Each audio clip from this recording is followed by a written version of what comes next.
এই সংসারে প্রত্যেক মানুষ এটাই চান যে তিনি যেন ধনবান হন, আর্থিক অবস্থা তার ভালো থাকে, ওনার বাড়িতে লক্ষ্মীর আগমন হয়। কিন্তু সেটা হবে কি করে, সেটাই হলো প্রশ্ন। কেউ বলেন যে যদি পরিশ্রম করো তাহলে ধন অর্জন সম্ভব, কেউ বলেন যে যদি বিদ্যা লাভ হয় তবেই ধন অর্জন সম্ভব, কেউ বলেন যে যদি বলশালী হও তবেই সম্পন্ন থাকবে। ভালো কথা, যদি তাই হয়ে থাকে, তবে দিনমজুর সারা দিন পরিশ্রম করেন, তিনি কেন ধনী হন না? অনেকজন বিদ্বান মানুষ আছেন এই সংসারে, তারা কেন ধনবান হন না? অনেক সংখ্যক বলশালী ব্যক্তি আছেন, তাদের কাছে ধন নেই কেন? তাদের কেন ধনের অভাব হয়? আবার এমনও কিছু মানুষ আছেন যারা পরিশ্রম করেন, তারা দিনমজুর, কিন্তু তারা ধন অর্জন করতে পারেন। কিছু বিদ্বান ব্যক্তি আছেন যাদের কাছে অধিক মাত্রায় ধন রয়েছে, কয়েকজন বলশালী ব্যক্তি রয়েছেন যাদের কাছে। অনেক সময় আপনি কোনো ব্যক্তিকে এটা বলতে শুনবেন যে আমি আমার নিজের উপরে গর্ব করি, আমি নিজেকে নিয়ে গর্ব করি, আমি খুব ভালোভাবে আমার মা বাবার সেবা করি, ওনাদের আমি সবসময় সুখী রাখি, ওনাদের আমি একটা বাড়ি দিয়েছি, সকল সুখ সুবিধা দিয়েছি, ওনাদের জীবনে প্রত্যেক জিনিস দিয়েছি আর দেব যা তাদের প্রয়োজন। এবার আমাকে বলুন যে আপনি কে হন? আপনি হলেন সেই বীজ যা আপনার মাতা পিতা রোপণ করেছেন। আপনার মা বাবাই আপনাকে এই সংসারে জন্ম দিয়েছেন। এবার এইসব কথার কি তাৎপর্য? এই হলো সেই ব্যক্তির দৃষ্টিভঙ্গি। এবার দেখা যাক এই প্রকৃতি আমাদের কি শেখায়। কখনো কোনো গাছকে দেখবেন, যখন সেই গাছে ফল আসে, সে মালিকে এটা বলে না যে দেখো আমি তোমাকে ফল খেতে দিচ্ছি, কারণ ও জানে যে এটা হলো সেই মালির পরিস্থিতি। এই সংসারে আপনার সব থেকে বড় বন্ধু কে? কেউ বলবেন ছোটবেলার বন্ধুরা, কেউ বলবেন মাতা পিতা, কেউ বলবেন ঈশ্বর। এবারে বলুন যে এই সংসারে আপনার সব থেকে বড় শত্রু কে? কেউ বলবে আপনার বিরোধী, সেই ব্যক্তি যে আপনাকে হিংসে করে, বা আপনার নিজের অহংকার। আমি বলবো যে এই সংসারে আপনার সব থেকে বড় বন্ধু হলো আপনার নিজের মন। এই চঞ্চল মনকে যদি আপনি নিয়ন্ত্রণ করতে শিখতে পারেন, তাহলে এর থেকে বড় বন্ধু এই সংসারে আপনি কোথাও পাবেন না। সেখানেই যদি এই মন আপনাকে বশ করে ফেলে, তাহলে সংসারে এর থেকে বড় শত্রুও আপনি কোথাও পাবেন না। প্রথমে এই মনকে নিয়ন্ত্রণ করতে শিখে যান, আর তখন এই মন প্রসন্ন হয়ে বলবে। মানুষ জীবনে তিনটে কাজ অবশ্যই করে থাকে, কিছু দান করে, কিছু গ্রহণ করে, আর কিছু ত্যাগ করে দেয়। এটাও ভাবতে থাকে যে এটা করলে কিভাবে করবে। দেবার জন্য পর্যাপ্ত ধন নেই, নেবার জন্য সংসারে অত স্নেহ নেই, আর ত্যাগ করার জন্য জীবনে এত সুখই নেই, তাহলে কিভাবে করবে?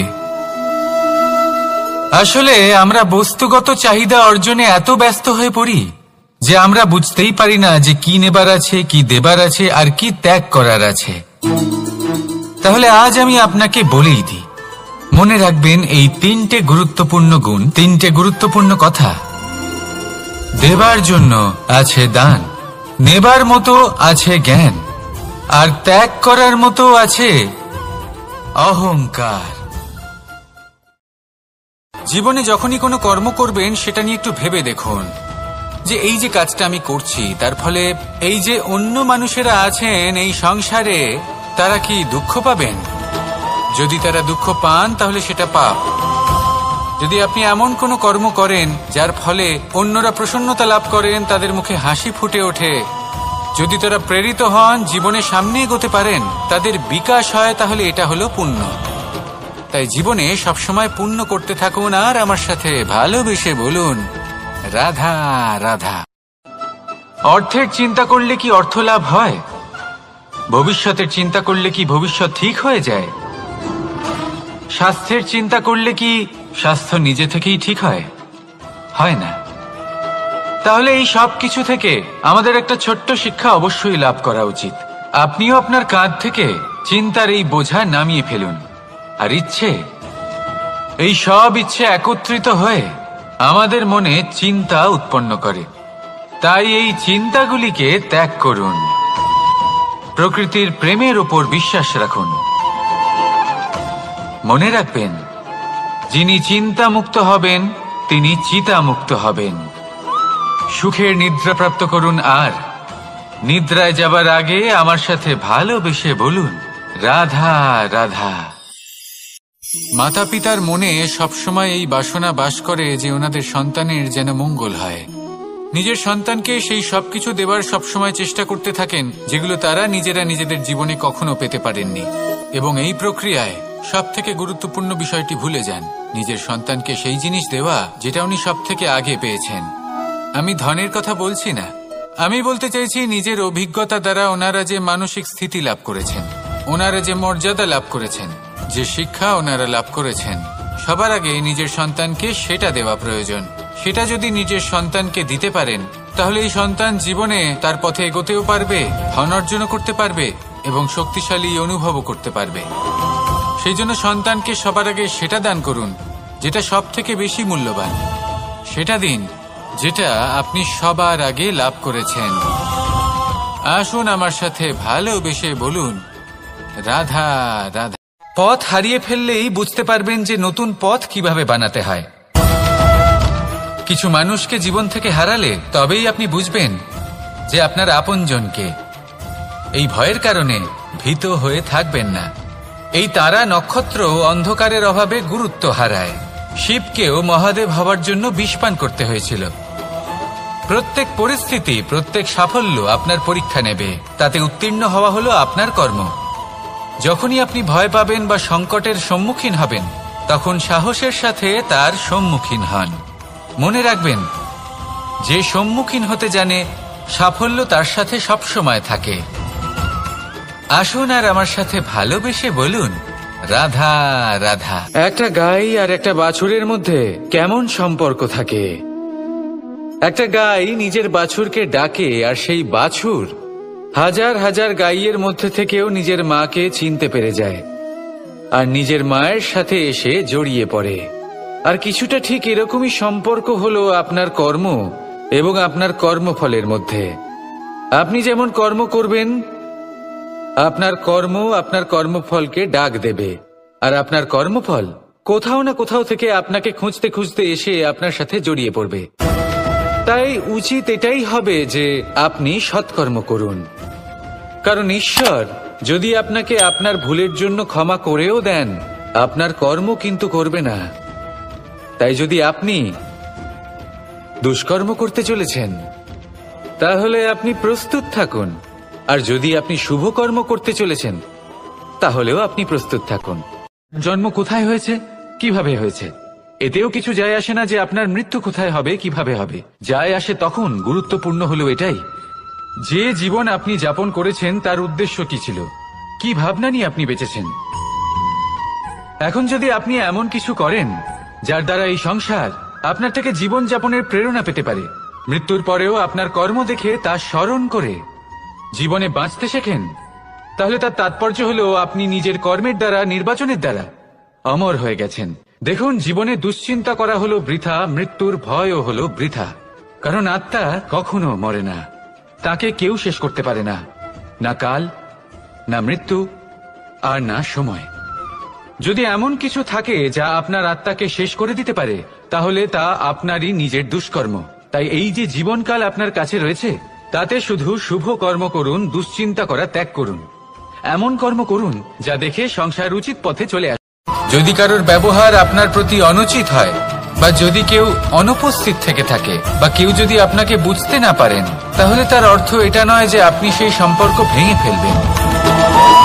বুঝুন, আপনার জীবনে তার গুরুত্ব কোথায়, আর তার জীবনে আপনার। সম্পর্ক গড়ে তুলুন, তাকে পালন করতে শিখুন, একসাথে মিলে চলুন। এই মন সুপ্রসন্ন হয়ে বলবে, রাধা রাধা। কোনো বাড়িতে, কোনো পরিবারে যখন কারোর জন্ম হয়, তখন তা কত সুখের মুহূর্ত হয়। সেই ছোট্ট সন্তান যখন কিছুটা বড় হয়, সে হাঁটার চেষ্টা করে, আর সেই প্রক্রিয়াতেও খুব বড় একটা শিক্ষা লুকিয়ে রয়েছে, ঠেলে দেওয়া। যখন আপনি হাঁটতে চান, সামনে এগোতে চান, তখন আপনি কি করেন? নিজের পায়ের তলার যে মাটি, তাকে আপনি পেছনে ঠেলে দেন। ব্যাস, এই একই জিনিস তো জীবনেও শিখতে হবে। এবার যদি আপনি জ্ঞানের পথে অগ্রসর হতে চান তাহলে অজ্ঞানতাকে পেছনে সরিয়ে দিতে হবে। যদি আপনি প্রকাশের দিকে এগোতে চান তাহলে অন্ধকারকে পেছনে সরিয়ে দিতে হবে।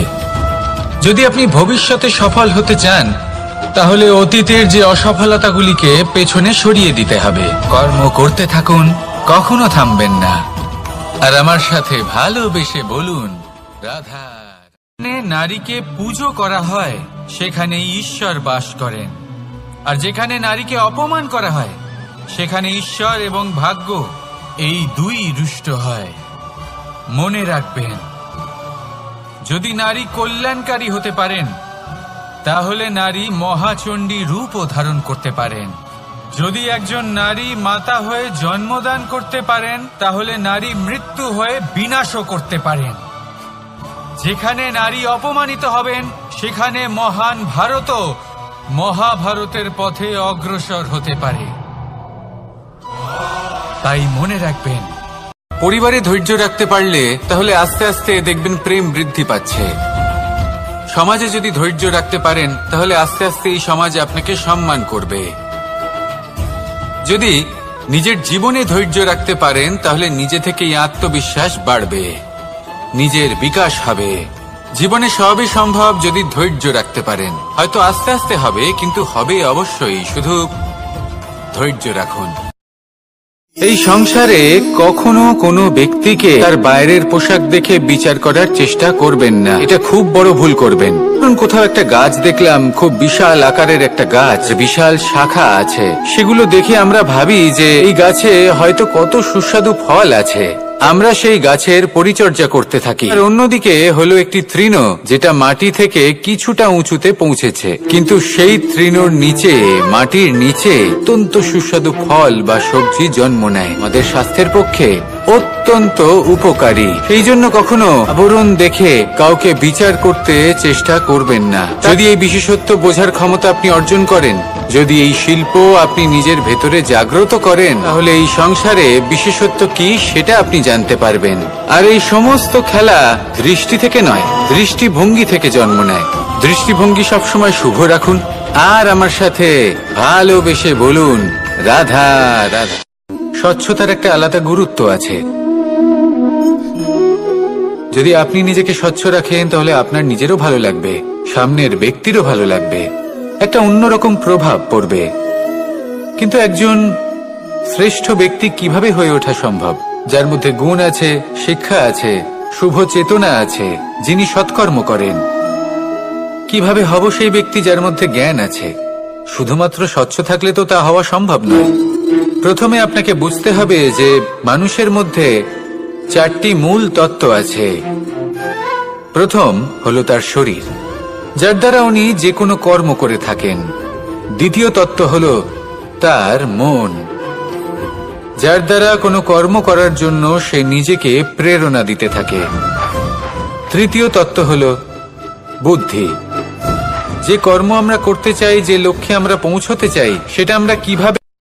মন্দিরে যখনই আপনি যান সেখানে অবস্থিত প্রতিমার চরণ স্পর্শ করেন। যখন শিবলিঙ্গের অভিষেক করেন তখন স্বয়ং নিজে হাতে দুধ এবং জল দিয়ে তা ধৌত করেন, তার প্রক্ষালন করেন।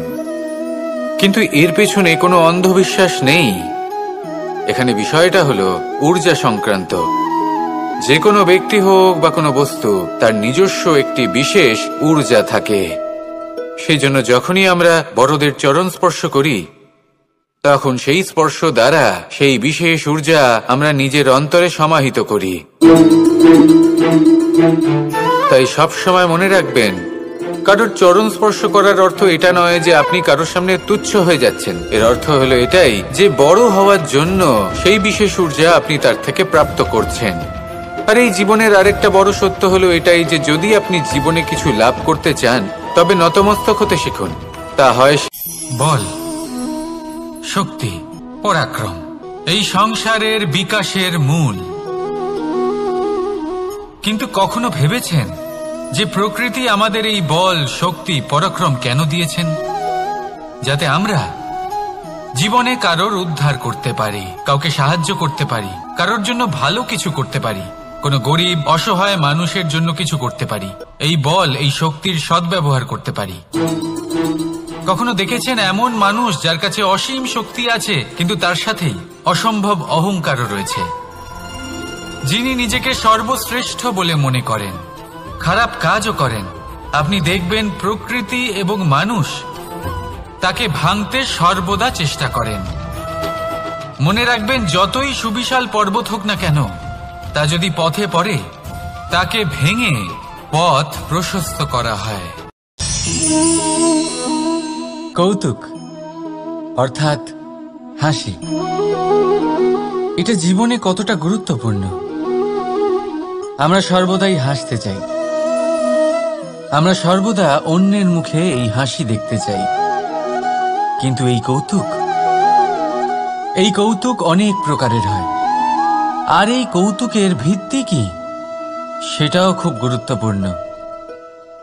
কৌতুক কেবল তখনই পাবেন যখন তা শুদ্ধ মন থেকে আসবে।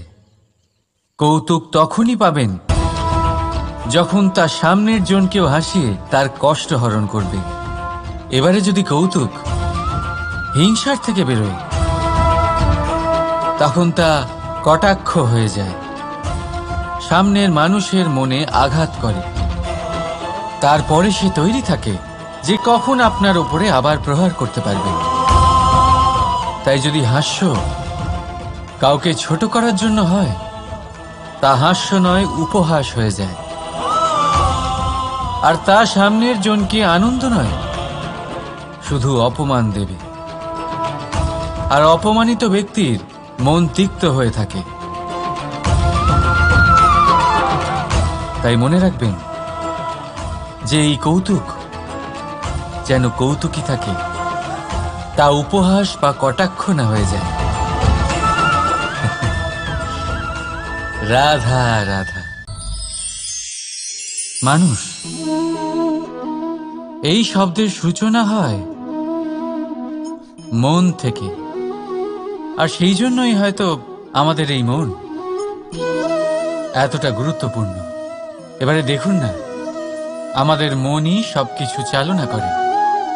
মনই সেই যে কল্পনা করে, মনই সেই যা কল্পনাকে বাস্তবে পরিণত করার জন্য পরিশ্রম করতে আমাদের প্রেরণা যোগায়।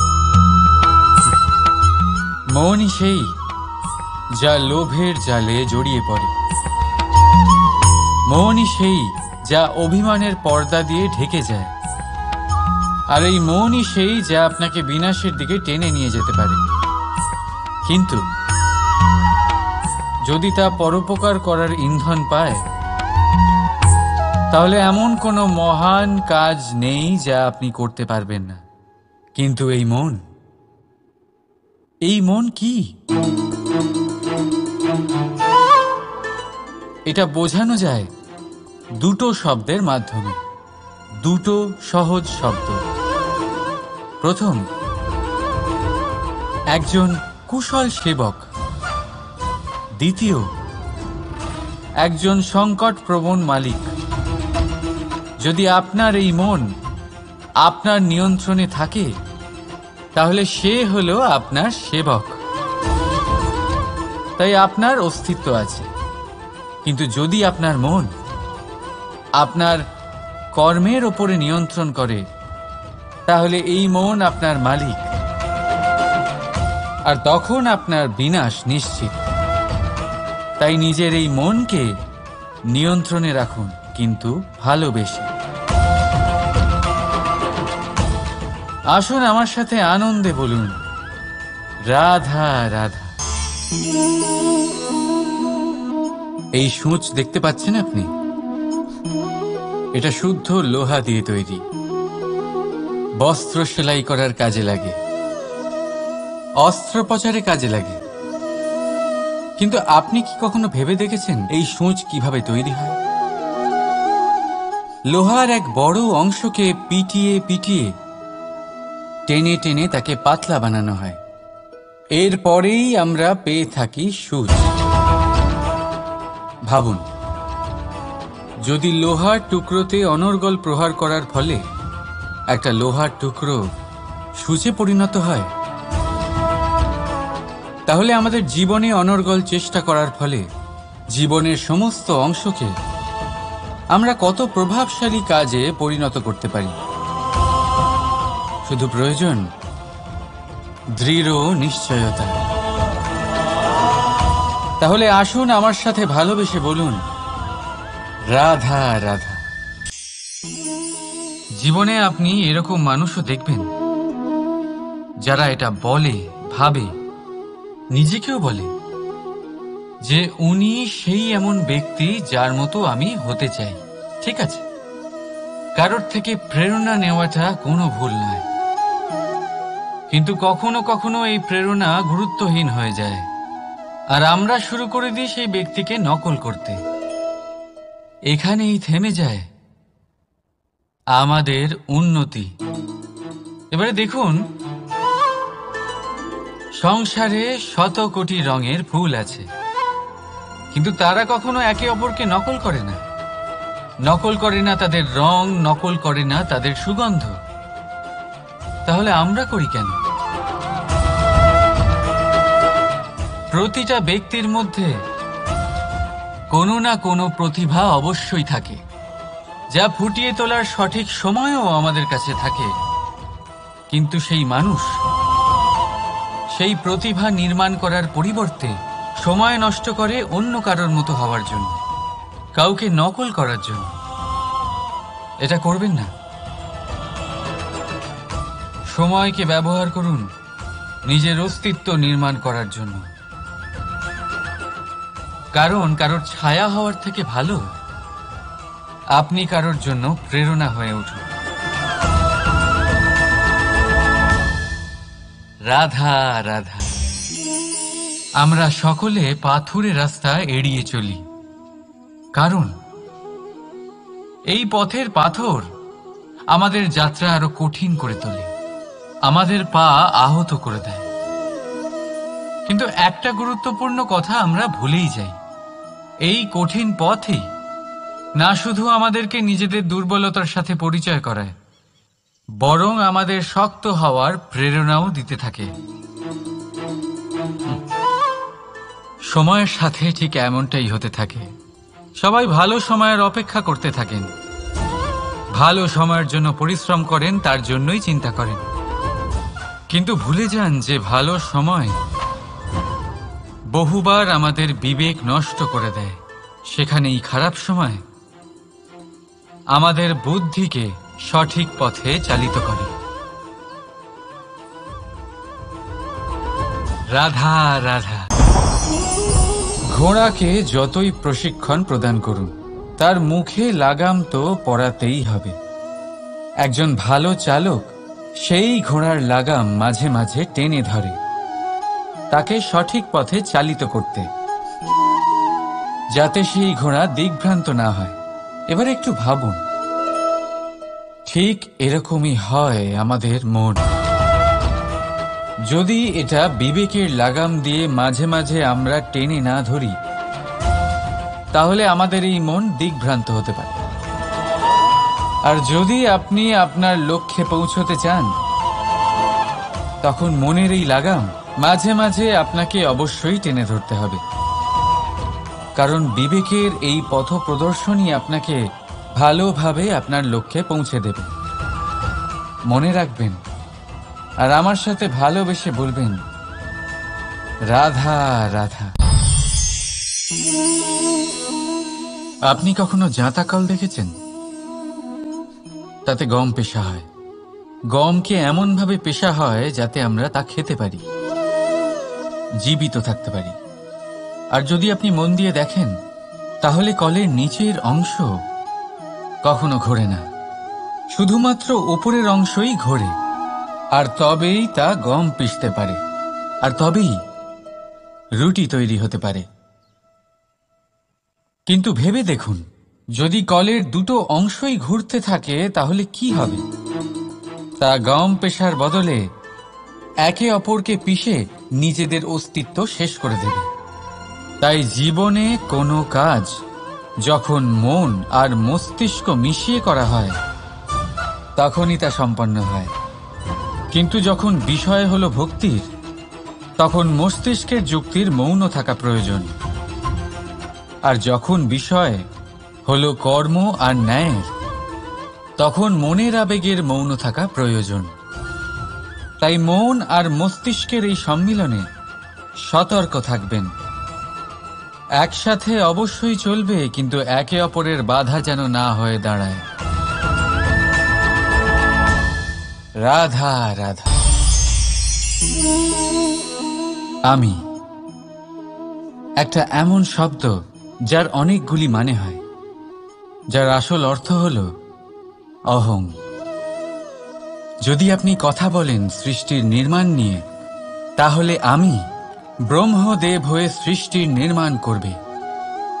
যদি আপনি কথা বলেন প্রলয়ের, তাহলে সেই আমি মহাদেব হয়ে বিনাশ করবে। এই আমি সঙ্গতিপূর্ণ, কিন্তু শুধু ততক্ষণ যতক্ষণ আপনি এটা সবার সাথে ভাগ করছেন।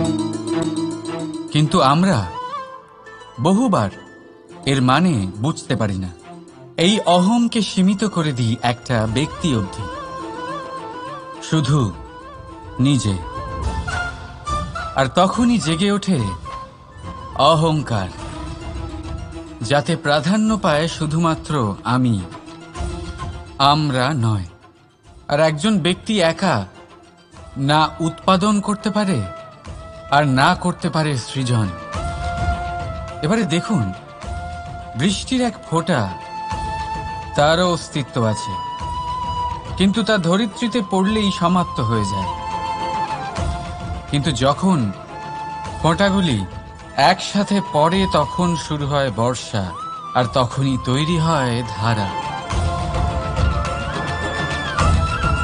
রাধা রাধা। বলুন, কি দেখতে পাচ্ছেন আপনি?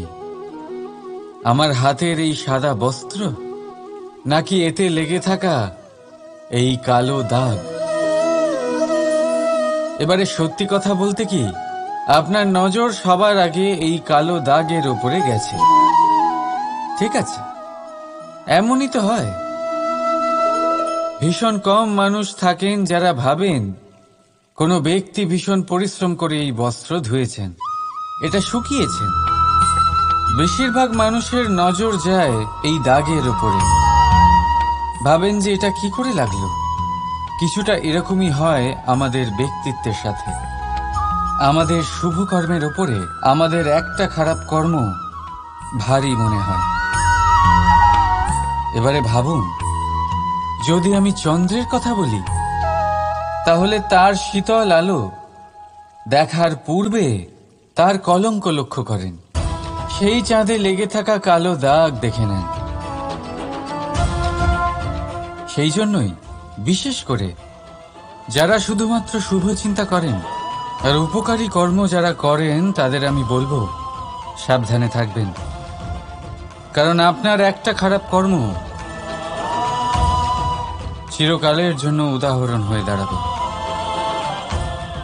রাধা রাধা। এই লক্ষ্য আসলে কি? এই লক্ষ্য তাই যা আমরা পেতে চাই। এই সংসারে সুখী কে হয়? সুখী সেই যে তার লক্ষ্য পেয়ে গেছে। দুঃখী কে হয়? দুঃখী সেই যে তার লক্ষ্য এখনো পায়নি। এবারে প্রশ্ন এখন এটাই যে লক্ষ্য সবাই পেতে চায়, লক্ষ্য পাওয়ার জন্য সবাই প্রাণপণ চেষ্টাও করে, তাহলে সবাই তাদের লক্ষ্যে পৌঁছতে পারে না কেন? ঠিক আছে, কোথাও না কোথাও কিছু না কিছু কমতি থেকেই যায়, যাই বাধা থাক। আজকে আমি আপনাকে একটা উপায় বলবো এই লক্ষ্য পাওয়ার জন্য। একটা কাগজ নিন, তাতে একটা চিহ্ন বানান, সেটাই হবে আপনার লক্ষ্য। এবারে সেই লক্ষ্যে পৌঁছানোর একটা পথ বানান। এবারে এই যাত্রাকে ভিন্ন ভিন্ন ভাগে বিভাজন করে দিন। এবারে এটা হলো আপনার পরিকল্পনা।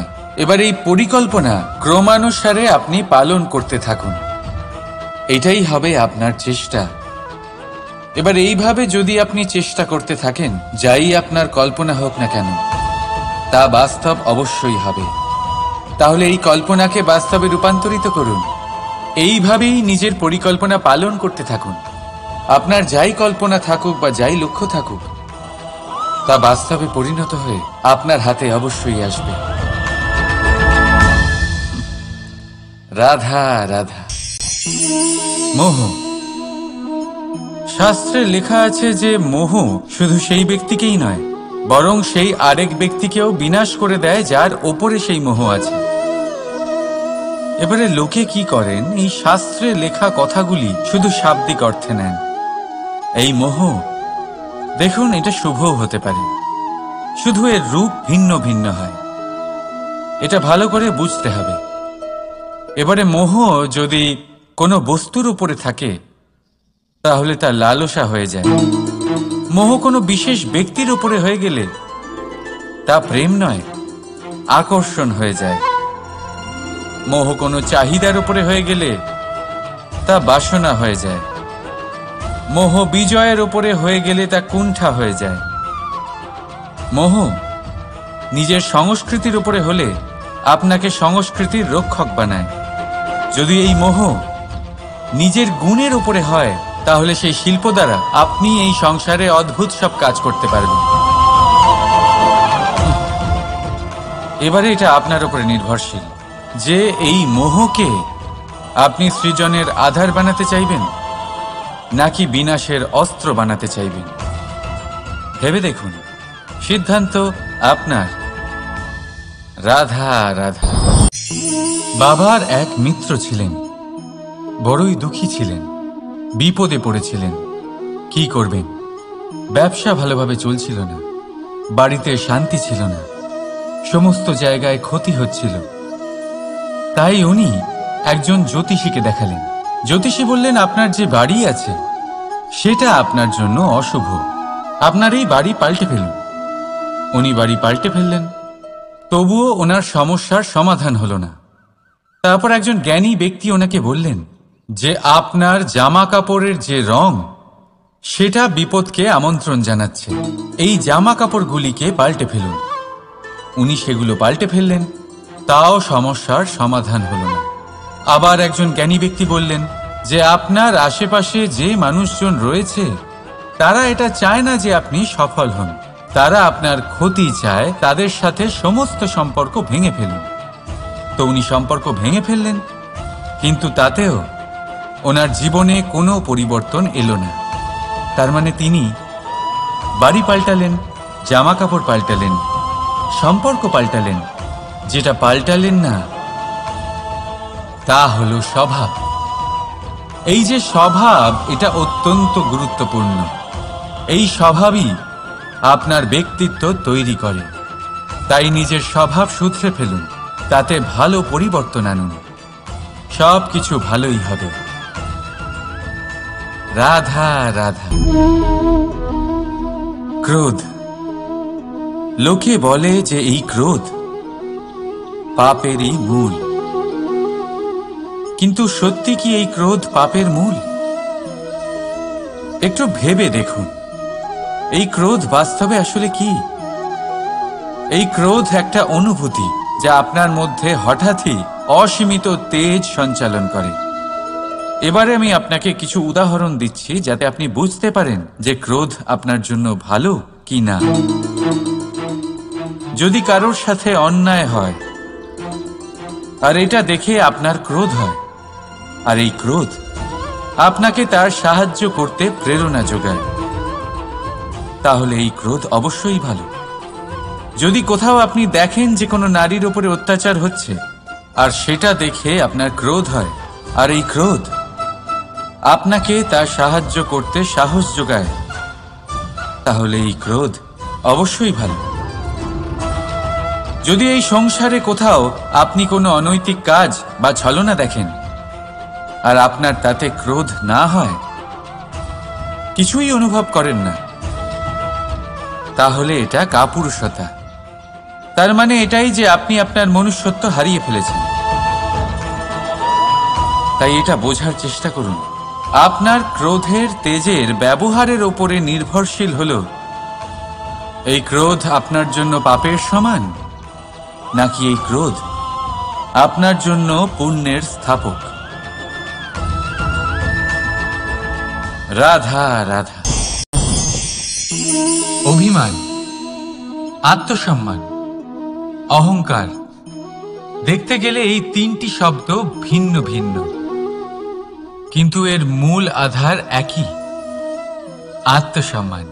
এবার যদি কথা বলি আপনার শরীরের, আপনার সংস্কৃতির, আপনার সম্পর্কের, তাহলে অভিমান থাকা স্বাভাবিক। এবার যদি কথা বলি আপনার ব্যক্তিত্ব নিয়ে, আপনার আদর্শ নিয়ে, আপনার বিচারধারা নিয়ে, তাহলে আত্মসম্মান হলো একটা গুণ। যদি এইভাবে বলা হয় যে আমি এই কার্য কারোর সাহায্য ছাড়া, সহযোগিতা ছাড়াও করতে পারি, তাহলে এটা আত্মসম্মান, আর এটা সঠিক। যদি এভাবে বলা হয় যে আমি এই কার্য কারোর সাহায্য ছাড়াই বা কারোর সহযোগিতা ছাড়াই করে ফেলেছি, তাহলে এটা অভিমান, এটাও সঠিক। কিন্তু এই কার্য শুধুমাত্র আমিই করতে পারি আর কেউ নয়, এটা অহংকার। তাহলে এই শব্দ এবং তার অর্থ বোঝার চেষ্টা করুন। জীবন ধারণের এক নতুন পথ খুঁজে পাবেন। রাধা রাধা। সংসারে প্রত্যেক ব্যক্তি কোনো না কোনো রূপে ঈশ্বরকে মানে। কেউ মূর্তি রূপে, তো কেউ তত্ত্ব রূপে, কেউ ভাবনা রূপে, আবার কেউ স্বভাব রূপে। কেউ নিজের মধ্যে পরমাত্মা খোঁজে, আবার কেউ অন্যের মধ্যে। কারোর কাছে জ্ঞানই পরমাত্মা। সংসারে প্রত্যেক মানুষই কোনো না কোনো রূপে তার ঈশ্বরকে পেয়েই যান। কিন্তু একটা কথা বলবো, ঈশ্বর প্রথমেই নিজের একটা স্বরূপ পৃথিবীতে আপনার কাছে পাঠিয়ে দিয়েছেন। সেই স্বরূপ হলো আপনার মাতা, আপনার মা। সেই মা যিনি আপনাকে জন্ম দিয়েছেন, আপনাকে বাঁচতে শিখিয়েছেন, আপনাকে সংস্কার দিয়েছেন। যদি আপনি কখনো কোনো অনুচিত পথে অগ্রসর হয়েছেন, তখন তিরস্কার করে আপনাকে সঠিক পথে এনেছেন। যদি আপনি এই সংসারে অসফল হয়েছেন, তখন তার আঁচলের উষ্ণতা দিয়ে আপনাকে আশ্বাস জুগিয়েছেন। সেই সমস্ত কাজ করেন এই মা, যা ঈশ্বরও করেন। সেই জন্য মনে রাখবেন যে এই সংসারে আপনার সবচেয়ে প্রথম ঈশ্বর যদি কেউ থাকে, তাহলে তা আপনার মা। প্রত্যেক প্রতিমাতে ঈশ্বর নাই থাকতে পারে, কিন্তু প্রত্যেক মায়ের মধ্যে ঈশ্বর অবশ্যই থাকে। রাধা রাধা। যদি সন্তান কোনো দুষ্কর্ম করে, তাহলে সেই অপরাধ শুধু কি সেই সন্তানের? না। যদি সন্তান দুষ্কর্ম করে, তাহলে অপরাধী তার মাতা পিতাও, যারা পুত্র মোহর কারণে সেই অনুচিত কাজে তাকে বাধা দেননি। অপরাধী হলেন তার পিতামহ, যিনি নিজের কর্তব্যবোধের কারণে নিজের পরিবারের যত্ন নেননি, যিনি সন্তানকে কখনো শাস্তি দেননি। অপরাধী হলেন তার সেই গুরুও, যিনি নিজের শিষ্যের সেই দুষ্কর্ম দেখেও তাকে প্রতিহত করতে পারেননি। একজন হবু রাজার কর্তব্য হলো নিজের প্রজার কাছে সে যেন এক উদাহরণ প্রস্তুত করতে পারে। কিন্তু যদি এত অনুচিত উদাহরণ প্রস্তুত হয়ে থাকে, তাহলে মা বাবার, বাড়ির বয়োজ্যেষ্ঠদের কর্তব্য হলো ওনারা যেন সেটা সেখানেই থামায়। যখন সুখ আসে, তখন সে আপনার পরীক্ষা নেয় যে আপনার মধ্যে অহংবোধ জাগ্রত হয়নি তো। যদি অহংবোধ চলে আসে, তাহলে সুখ সেখানেই সঙ্গ ত্যাগ করে। দুঃখ আপনার ধৈর্যের পরীক্ষা নিতে থাকে, আর যদি আপনার মধ্যে ধৈর্য না থাকে, তাহলে এটা আপনাকে আরো বেশি দুঃখের গভীর অন্ধকারে ঠেলে দেবে। সেখানে শক্তি পরীক্ষা নেয় আপনার বিনম্রতার। যদি আপনি বিনম্র না হন, তাহলে হয় এই শক্তি আপনার সঙ্গ ত্যাগ করবে, নয় এই শক্তি বিনম্রতার অভাবে আপনার পতনের কারণ হতে পারে। এই সংসারের একটা নিয়ম আছে, বা বলতে পারেন লোকে তাই বলে, যে শক্তিশালী হয় সে শক্তিহীনকে নত করে দেয়। এমনটাই হয়, তাই না? আবশ্যক নয়। কখনো কখনো এমনও হয় একজন অসমর্থ ব্যক্তি সমর্থ ব্যক্তিকে নত করে দেন। এটা সম্ভব, এও হতে পারে। আর এটা তখন হতে পারে যখন তার মধ্যে ভালোবাসার শক্তি থাকে। ভালোবাসার শক্তি এই সংসারে সবথেকে বড় শক্তি হয়। এই ভালোবাসার শক্তি দ্বারাই নির্ধন সুদামা আমাকে দিয়ে নিজের পা ধুইয়ে নিল, কিছু না বলেই, কিছু না চেয়েই। এই কর্মের আধার ছিল শুধুমাত্র ভালোবাসা। খুব শক্তিশালী হয় এই ভালোবাসা। ভালোবাসার শক্তি দ্বারাই আপনি হিমালয় পর্বতকে নত করতে পারেন, তাহলে কি অসম্ভব হতে পারে? এই ভালোবাসার শক্তির সঞ্চার করুন, আর এই ভালোবাসার সাথেই বলুন রাধা রাধা।